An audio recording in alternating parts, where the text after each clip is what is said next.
Bem, nos vídeos anteriores, no que a gente estava fazendo até agora, nós estávamos simulando, nós estávamos sorteando de distribuições números e a partir daí nós fazíamos os cálculos das distribuições que nos interessavam, fazíamos os cálculos das probabilidades condicionais, fizemos um monte de exercício. Mas nós estávamos sempre simulando, nós simulávamos a distribuição, nós simulávamos no sentido de sortear.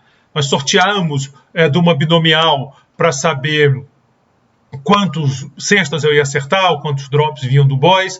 Nós sorteamos de uma uniforme para saber Nós sorteamos de uma uniforme para saber as probabilidades que eu ia alimentar a binomial. Ou seja, eu estava o tempo todo sorteando e isso chama-se fazer simulações. Simular é interessante porque dá para ver o que está acontecendo. Você vai vendo o que está acontecendo. Mas nem sempre é a melhor maneira de tratar de problemas, principalmente problemas mais sofisticados. Quem trabalha nessa parte aplicada de frente para computador, em algum momento vai simular, porque é bom para fazer exercícios. Por exemplo, quem trabalha com macro, esses modelos dinâmicos, isso é uma coisa que eu trabalhei há muito tempo, modelos RPC, tem gente que vai para esses DSGE, você está simulando o tempo todo. Então, gerar distribuição é uma coisa importante, que foi o que nós fizemos, gerar dados a partir de distribuições, tudo isso. Mas se nós tentarmos lembrar da aula, da aula teórica, nós não simulamos lá. A gente não estava fazendo simulação. Porque, na realidade, nas aplicações mais interessantes, simular não é a melhor estratégia. Lá, nas aulas teóricas, nós calculamos o que estava acontecendo. Eu estou aqui com um slide para dar uma olhada. Era assim que nós fazíamos lá. Nós pegávamos valores possíveis de θ, lembra? Nesse exercício, nós queríamos estimar a probabilidade de pegar uma carona boa. E como é que nós fazíamos? Então, nós começamos com os valores possíveis, depois nós fizemos uma prior, que basicamente era uma uniforme, aqui, ó, essa ideia da uniforme, né? Os mesmos valores para todas as possibilidades, e aí nós olhávamos o número e calculávamos, aqui que é importante, nós calculávamos esse P de x dado θ.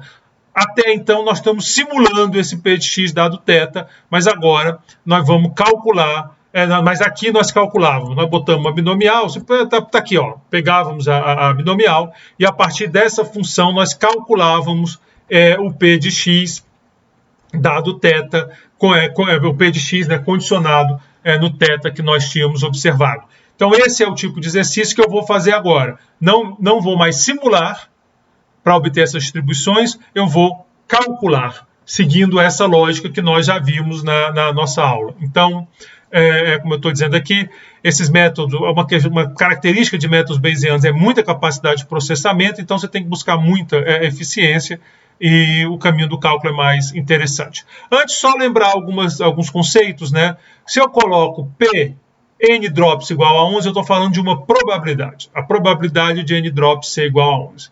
Se eu coloco P de n drops, P n drops sem igual a 11 ou 12, ou o número que vocês quiserem, aí é uma distribuição de probabilidade. P n drops igual a 11 dado prop igual a 0,10 é uma probabilidade condicional. E, finalmente, P de n drops barra prop igual a um número qualquer é uma distribuição de probabilidade condicional. Então, só para a gente ter essas definições, vai facilitar um pouco aqui a discussão. Uma probabilidade, uma distribuição de probabilidade. Uma probabilidade condicional e uma distribuição de probabilidade condicional. Vamos agora comparar a simulação com cálculos, insisto, simulação que nós estávamos fazendo. Então, lá nós fazíamos assim. Se eu tenho que a probabilidade de acertar ou de vir o que eu quero é 10%, é 0,10, eu fazia esse tipo de exercício, simulava um monte de número. Então, está aqui.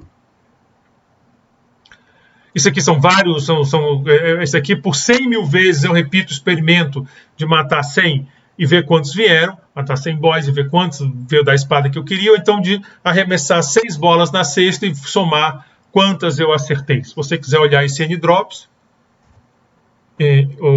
n.drops,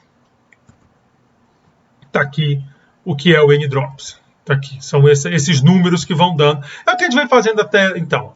Se usando essa lógica eu quiser calcular a probabilidade de 11, de receber 11, eu vou simplesmente calcular quantos 11 tem aqui, né? Sum n drops igual a 11, ele vai dar verdadeiro quando for 11, que é 1, e falso quando não for, que é 0, e dividir pelo total que tem. Isso deu 0.11816. Essa é a abordagem de simulação para calcular a probabilidade condicionada de eu ter 11 drops, dado que θ é igual a 0.1. Então, essa probabilidade aqui, essa probabilidade, eu calculei com simulação. O que eu estou dizendo é que, na maioria das vezes, eu vou querer fazer que nem eu fiz na aula. Eu vou querer calcular essa probabilidade a partir da função de distribuição, né, da probabilidade do gerador de dados que eu estou usando. Claro que se eu tivesse que fazer isso na mão ia ser uma loucura, deu certo lá porque era pouquinho. Felizmente o R tem funções que fazem isso para a gente, e aqui no caso é a dBinom. Como o padrão do R é que para cada distribuição ele tem a distribuição é binomial, binom, e aí é normal, norm, e aí uniforme, unif, e aí R para gerar números aleatórios, D, e assim por diante. Você vai colocando para cada são várias funções, fazendo vários resultados, dependendo do que te interessa. Então, aqui eu estou calculando a probabilidade. 0.1198776. Reparem que o simulado ficou bem perto do calculado. É razoável, nós estamos fazendo uma simulação gigante, com 100 mil observações, quanto mais perto fica. Agora, reparem uma coisinha aqui. Deixa eu fazer isso aqui de novo. Vê se vocês estão atentos, vê se vocês estão acordados. 0.12093. Deixa eu fazer esse aqui de novo agora. 0.1198776. Perceberam um detalhe? Mais uma vez, e aí eu digo para vocês o que eu quero que vocês percebam. 0.12107 agora. E esse aqui, 0.1198776. Bom, se vocês olharem agora com cuidado, vocês vão ver o seguinte. Em todas as vezes que eu fiz o calculado, deu 0.1198776. No simulado mudou. Cada vez que eu simulei, deu um diferente. 0.11816, 0.12093, sempre muito perto do calculado, mas mudando. É isso. No primeiro eu estou simulando, estou sorteando dentro da distribuição. Então é óbvio que tem que dar diferente, porque o sorteio não é igual o tempo todo, a não ser que você vá lá e use o seed que fixa essas coisas. Mas, de novo, eu não vou entrar por aí.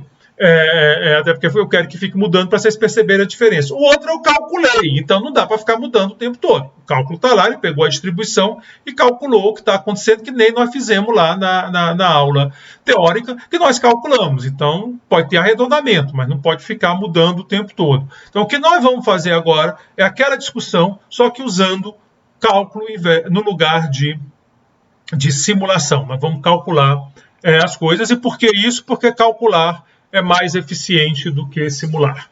Eu posso usar esse tipo de cálculo para várias coisas. Se eu quiser a probabilidade de dar 11 ou 13, o que eu preciso? Somar essas probabilidades é igual a 0.194179, etc., condicionada aqui prop igual a 0.10. E assim por diante eu posso ir. Agora eu quero achar a distribuição condicional de n-drop dado prop igual a 0.10. Então agora eu quero a distribuição, não quero mais só a probabilidade, né? Que nem eu fiz aqui, a probabilidade de ser 11 condicional em prop igual a 10. Eu quero a distribuição inteira. Para isso eu vou calcular todos os valores possíveis de prop. Do drops, porque eu quero o n-drops. O drops, como eu fiz 100 vezes, se eu for um cara muito azarado é 0, se eu for muito sortudo é 100, não tem como dar número quebrado. De novo, pensem se quiser no exemplo da cesta, eu joguei 100 bolas na cesta, se eu for um cara com a mão boa, espetacular, eu acerto a 100, se eu tiver uma mão muito ruim, eu acerto 0, não tem como acertar 5,5. Então, os possíveis drops, os possíveis acertos, são números entre 0 e 100. E as probabilidades, aí eu vou passar a sequência, né? N-drops é uma sequência entre 0 e 100, é só isso. Se vocês quiserem dar uma olhadinha, está aqui o n-drops. são os números entre 0 e 100, são os possíveis valores, exatamente porque eu quero agora a distribuição. E aí eu vou calcular a probabilidade que cada um deles aconteça para o dado valor prob igual a θ1. Então agora eu estou na condicional. Eu quero saber a probabilidade de cada um desses valores, por isso que eu vou ter a distribuição, dado que prob é igual a 0,1. Então está aqui as probabilidades. Se nós quisermos saber, é só botar aqui probabilidade e eu tenho cada uma das probabilidades aqui. Então está aqui, ó. Eu posso visualizar. Estou aqui visualizando as probabilidades. Como o número, a proporção é 0,10, né? Está condicionada nisso. Vejam que ficou bem concentrada aqui nesses valores mais baixos, o que é muito razoável, né? A probabilidade de você conseguir 100 é muito baixa. Muito baixa. Então aqui é 1 elevado a e elevado a menos 100, que é zero para todos os efeitos. Para todos os efeitos. Tudo isso aqui é zero, tá? É menor que e elevado a menos 16. A partir daqui, é tudo zero para o computador. Está tudo no zero. Então, é assim que eu consigo minha distribuição de probabilidade condicional. Vamos agora, então, fazer essa inferência bayesiana, aquilo que a gente estava fazendo, só que com cálculo no lugar de simulação, que, grosso modo, é a minha tabelinha. A minha tabelinha aqui, está aqui ela mais abstrata, né? Aqui, ó. Os valores possíveis, as priors, a likelihood, mas aqui eu não vou... Eu fecho os olhos, que é para não estragar a brincadeira aqui no final. Estou brincando. Então, vamos lá. O número de tentativas é conhecido, então eu vou lá defini-lo. Está aqui o número de tentativas, tá? Minha N kills. Os drops possíveis entre 0 e 100. Entre 0 e 100. As proporções possíveis. Aqui é um grid. Eu estou fazendo de 0,01 em 0,01. Naturalmente, você podia fazer mais refinado. Então, é como o θ. O θ na tabelinha eu fiz 0, 0,1, 0,2, 0,3, até 1. Mas quando eu fui fazer umas contas lá para ilustrar, eu quebrei mais até para ficar mais interessante. Você pode botar 0,0001, 0, quanto você quiser. Lembrem, quanto maior o grid, mais o custo computacional de fazer as estimativas de fazer o que está acontecendo. Você tem um grid muito grande, você vai pagar caro nisso lá na frente, então eu acho que esse grid aqui está de bom tamanho, pegando de 0,1 em 0,1. Agora eu vou gerar todas as combinações possíveis de n-drops e prop. Todas as combinações possíveis. Então, para drop igual a 0, eu tenho prop de 0 a 1, pulando de 0,1 em 0,1. O R tem uma função, eu estou chamando isso de par, são os parezinhos. O R tem uma função mão na roda para fazer isso, chamada expand grid. Se você dá essas duas variáveis, ele cria um data frame com todas as combinações possíveis. Então está aqui meu data frame, com 10.201 observações de duas variáveis. Como eu disse, para drop igual a 0, vem todo mundo. Aí você segue, vamos seguir aqui só até o 1, porque obviamente eu não vou ficar passando isso. Agora vem o drop igual a 1, voltou para 0, e aí vai passando todos. Então eu tenho todas as combinações possíveis guardadas de prop e drop. Durante essa apresentação, eu vou ficar usando muito essa função sampleN par size 10. O que essa função faz? Ela pega N linhas escolhidas aleatoriamente de um data frame. Isso é muito bom para fazer seleção aleatória. De repente eu tenho imagina, você tem uma planilha com todos os 50 mil, quase 50 mil alunos da UNB. E você quer fazer um estudo, mas você talvez não queira trabalhar com todos os 50 mil. Então você pode tirar, você quer trabalhar com 10 mil, mas você não quer escolher, você quer uma escolha aleatória. Show de bola essa função para você. Você passa a planilha, bota size igual a 10 mil e ele seleciona aleatoriamente para você 10 mil daquela tua amostra original. Deve ser uma PNAD, por exemplo, você tem às vezes isso. Às vezes você quer dividir o teu conjunto, porque você quer estimar o modelo com uma amostra e depois você quer testar as suas previsões com outra. Então isso é muito comum também de fazer, e essa função é uma bela mão na roda. Aqui nós vamos usar só para visualizar, sem ter que ficar vendo só aquele monte de zero no começo, né? Porque é um tanto quanto frustrante ver só esse monte de zero. Então eu posso virar de cabeça para baixo, aí vocês vão ver um monte de 100. Mas é melhor, para ter uma ideia, pegar linhas aleatórias. E aí nós estamos vendo agora qual é o jeitão disso. O prop e o n-drops, todas as combinações possíveis. Eu não usei distribuição nenhuma, aqui não tem probabilidade nenhuma. Aqui é todas as combinações possíveis que eu tenho guardado para fazer meus exercícios. Agora vamos desenhar a nossa prior. A nossa prior, assim como lá no caso base, né, que nós fizemos variações, eu estou supondo que é entre 0 e 0,2 numa uniforme. Lá eu simulei uma uniforme. O que eu fiz lá foi isso aqui, está aqui como comentário, né? Então eu fazia prop igual a runif em amostra 0,2. Isso foi a abordagem de simulação que nós começamos a discussão. Agora eu quero cálculo. Agora eu quero calcular essas probabilidades. Então o que eu vou fazer? Eu vou pegar aquelas proporções, todas aquelas proporções, e vou calcular a probabilidade dela acontecer numa uniforme 0,2. Aquele exercício que nós fizemos lá. Fiz isso. Vamos olhar aqui o que está criado. Então está aqui a minha coluna com isso. Por que está aparecendo o número como 5 aqui? Se isso é uma probabilidade, era para estar entre 0 e 1. Porque isso aqui não é exatamente uma probabilidade. A gente fala da uniforme como se ela fosse... a gente fez aquela tabelinha, eu disse, os valores... Mas a uniforme é uma distribuição contínua. Então não faz muito sentido falar a probabilidade de ser igual a 0,05, por exemplo. Ela é contínua, a gente fala em intervalos nela. Então ele dá esse resultado porque no fundo ela está pegando densidades, mas é só para referência. Se a probabilidade de ser igual àquele ponto não faz muito sentido numa distribuição contínua, por isso que vem esses números. Então vamos lá, seguindo, mas aí quando eu vou dividir, eu falei de novo, eu vou dividir, essas coisas se resolvem. Então vamos agora para a likelihood. E a likelihood, para likelihood, o que eu quero, vamos olhar aqui na minha tabelinha, o que eu quero na likelihood é o P de D dado H1. Então qual é a probabilidade de encontrar aquele dado, qual a probabilidade de encontrar aquele dado sobre a hipótese lá da prior. Então, a probabilidade de binom, porque o gerador de dados é binomial, então agora a gente volta para binomial, vamos para todos os drops possíveis, por isso que a gente vai fazer todas as combinações, o size n kills é fixo, foi o número de tentativas, para todas as probabilidades possíveis.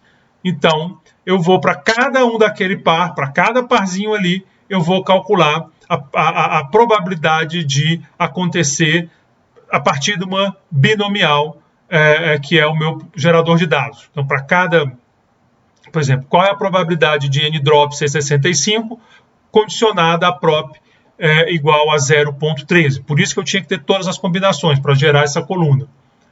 Vou gerar minha coluna, que eu estou chamando de likelihood. Vou dar uma olhada nela. E está aqui a minha likelihood. Essa daqui, ela vem dessa proporção. Esse cara aqui que eu tô discutindo, esse likelihood. Próximo passo é multiplicar pela prior para obter essa coluna aqui. Então, vamos multiplicar pela prior, estou chamando de probability, esse resultado. Não é muito adequado. Quem lembra da dica? Não é muito adequado. Volto. Vamos lá. Como é que eu fiquei, então, agora? Então, agora eu tenho as proporções possíveis, os drops possíveis. Então, probabilidade com prop igual a 0,87, o n-drops igual a 48, com essa prior e essa likelihood, a probabilidade é essa daqui. Como está zero, vai dar esse monte de zero aqui, sorte é nossa. O que eu estou dizendo aqui?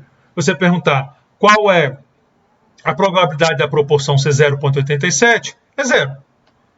Por que é zero? Porque ela está entre 0 e 2, foi a minha hipótese. Então, tudo aqui que for fora de 0 e 2 vai dar zero. O que for dentro, aí dá 5. Porque depois de 5 dividido por 0,2, 5, porque 0,2 é 1. para dar 1. Mas aí o que eu digo, eu não quero entrar nessa discussão, mas vai dar esse 5 aqui, que é por causa do 0,2. Bom, então vamos lá, essa aqui é a nossa probabilidade, seria a nossa posterior, mas vamos dar uma olhada nelas. Então esse par aqui, qual a probabilidade de acontecer esse par? 0, porque esse aqui está fora esse 0,87 está fora da realidade. Então vamos dar uma olhada nela, vamos somar aqui essa probabilidade e, deu errado. Tem algum erro? Tem algum erro, porque probabilidade tem que somar 1. Se é uma coisa que tem que ser, probabilidade é 1, e aqui são probabilidades. Voltando para a tabela, por isso que eu dei a dica, a gente já sabe qual é o erro. Lembra que, para obter a posterior, a gente dividia por esse P de D, que era essa soma dessa coluna. Né? Então, para chegar aqui na posterior, eu tinha que dividir por P de D, e aí sim dava 1. Vamos fazer isso, então. É a soma da coluna. Cadê? Está aqui. Então, eu vou dividir pela soma da coluna, agora sim deu certo. Se eu quiser dar uma olhadinha, então agora eu estou dizendo o seguinte, eu tenho as probabilidades de cada par daquele, dada a minha prior, considerando a minha prior, e considerando também o que eu observei, que foram 10 sucessos. Então eu tenho aqui essas probabilidades. Com a probabilidade eu posso agora sair calculando as probabilidades de aparecer cada N-drops interessante. Então, se eu quiser, qual é a probabilidade, se eu quiser, deu 11. Qual a probabilidade de acontecer isso? 11 drops, está aqui a minha conta. Eu agora vou calcular essa probabilidade condicionada no 11. E eu tenho agora a minha distribuição de probabilidade com 11. Eu posso dar uma olhada nela. Reparem que agora N-drops é 11, porque eu condicionei no 11. Reparem que vai dar 1 direitinho, porque dessa vez eu não esqueci de dividir. Então, eu posso calcular essas coisas todas. Se eu quiser olhar essa distribuição, é só dar está aqui a distribuição, é só fazer isso aqui. E está aqui a minha distribuição, de probabilidade condicionada no 11, condicional ao 11. Se eu quisesse condicionar no 10, era só botar um 10 ali. Se eu quisesse condicionar, sei lá, no número que você quiser, é só colocar ali que vai dar tudo, que vai acontecer.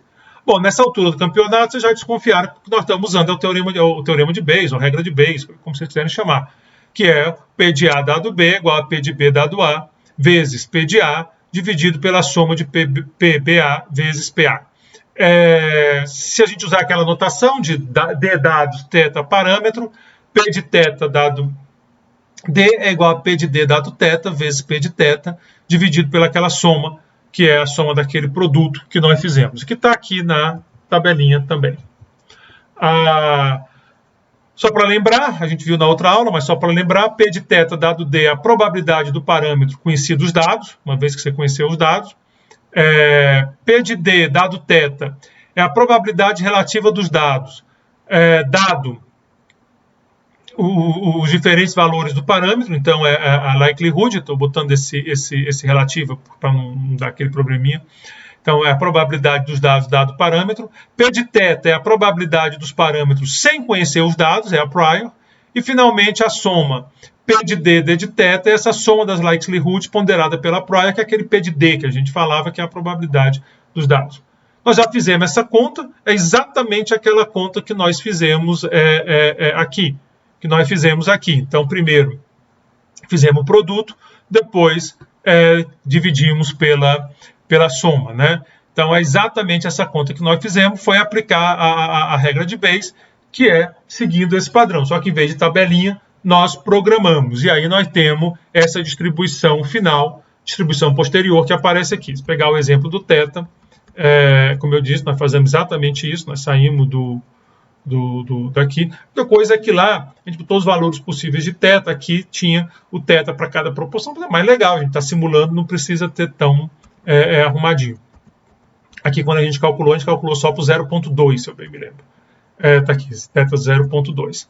E aí nós preenchemos. Então, nós estamos fazendo exatamente isso, e o que chega no final é o que eu estou chamando de probabilidade, é essa coluna posterior, e a partir dela você calcula o que você quiser em relação a tua variável de interesse, porque você tem a distribuição dela. Aí é só calcular, que nem nós fizemos na aula teórica. Em termos de notação, vale a pena lembrar um padrão que está aparecendo. O N-kills, eu sempre tenho que dar. Eu aqui não preciso mais daquele N amostras, porque eu não estou simulando, mas eu tenho que dizer qual é a probabilidade que envolve o parâmetro onde existe incerteza, no caso é o P-drops, qual a probabilidade do drop, eu estou dando uma uniforme, 0,2, e qual é o modelo gerador de dados, o modelo que gera os drops, que é uma binomial N-kills P-drops. E nesse tipo de estatística, essa abordagem Bayesiana, é sempre importante você saber o parâmetro onde tem incerteza, a prior dele, no meu caso aqui uniforme, e o modelo gerador de dados. Nós vamos precisar disso o tempo todo, isso tudo tem que estar definido. Se você tem um parâmetro, uma coisa conhecida, como esse N-kills, também é importante informar. No próximo slide eu vou fazer um exemplo,